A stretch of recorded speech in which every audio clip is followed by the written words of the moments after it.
In this video, I'm going to show you how I sneak myself into a Hollywood movie.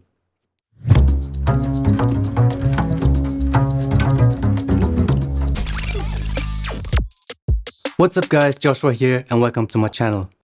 Light is the key that makes a difference to an amateur looking video. And today I'm going to show you how to recreate Hollywood lighting setups on a budget, at home.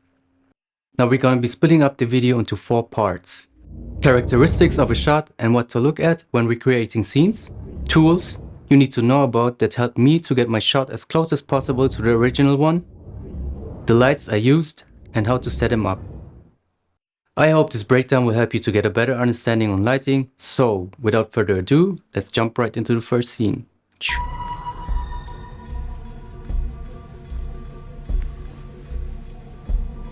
What are we looking for? USB port. USB.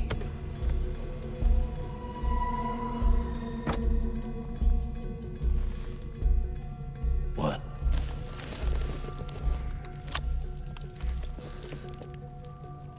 Thumb drive.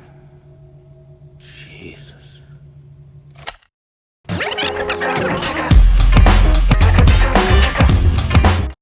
The first movie I sneaked into is The Batman. This is a medium close-up of Batman and Gordon talking through the car while both of them are framed by the door frame. It is obviously shot at nighttime with the subjects being lit with artificial soft lighting. Looking at the shot, the first thing that strikes me is the blue light that's wrapping around Gordon's face. It is the RGB light utilized as the key. Secondly, an upstage lighting is being used to separate him from the background. It is lighting his back, the side of his face, reaching onto the side of his left eye. At first I assumed that the hair light is also coming from above. By looking closely, you can see another light spilling onto the car seat. Before telling you which lights I used, there are essential tools you need to know about. I don't call myself a colorist by any means, but obviously you need to tweak your footage in post in order to accurately mimic certain shots. Since this is not a color grading tutorial, for now I won't go any further than recommending you these tools that help me to be more precise. I might be talking about this in a different episode, so let me know in the comments if you'd like to see it. Now let's jump right into the set so I can show you the lights I used. As you can see, 3 lights were enough to shoot this one. For the blue tone, I used a Nanlite PowerTube 6C placed right below me in order to light my face. A Nanlite Forza 300B lights me from above. It's a powerful 300 watt bicolor LED light combined with a parabolic softbox that gives me the soft lighting and the separation from the background I need. And last but not least, I make use of my Forza 6C as a hair light. It gives me even more separation from the background and therefore depth in the image. Like in the original shot, it can slightly be seen on the car seat. All in all, you just saw a very dark scene with cool tones and desaturated colors.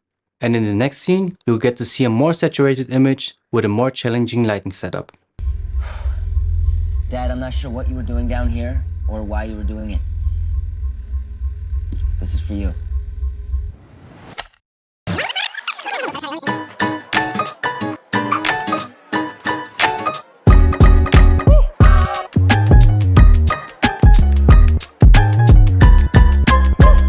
The scene you just saw is taken from the movie Project Almanac. It's a mixed lighting with complementary colors green and orange tones. While the background is mostly green, the person in the front is lit tungsten from his right side. I used 2 PowerTubes 30C to set the colors. One to light the background and the second one gives me the edge light.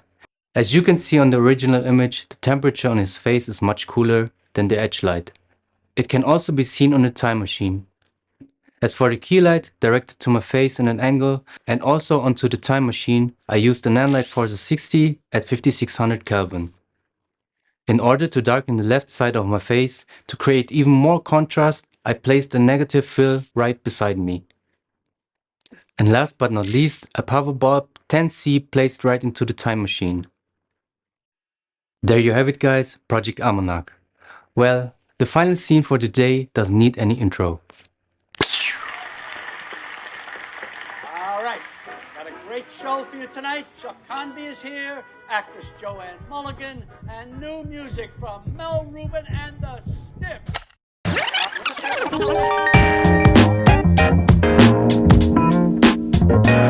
This movie is absolutely in my top 5 in recent years. I posted this on my Instagram a while ago, it drew interest and a lot of people were asking for more details. So here I am redoing it. The Joker look in general is very saturated and high in contrast. I, meanwhile, shot this one in the kitchen. It didn't really matter since the focus is very shallow. I started by framing the shot and putting random things in the background to mimic the shot.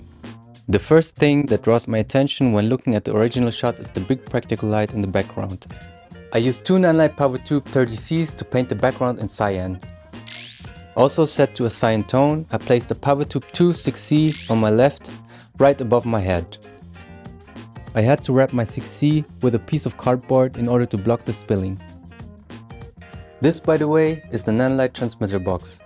This box basically gives you the ability to control all the Nanlite lights via app. It comes in clutch when setting up lights to avoid running around all the time while tweaking your look. Going back to the lighting, you can see a warm edge on the right side of my face.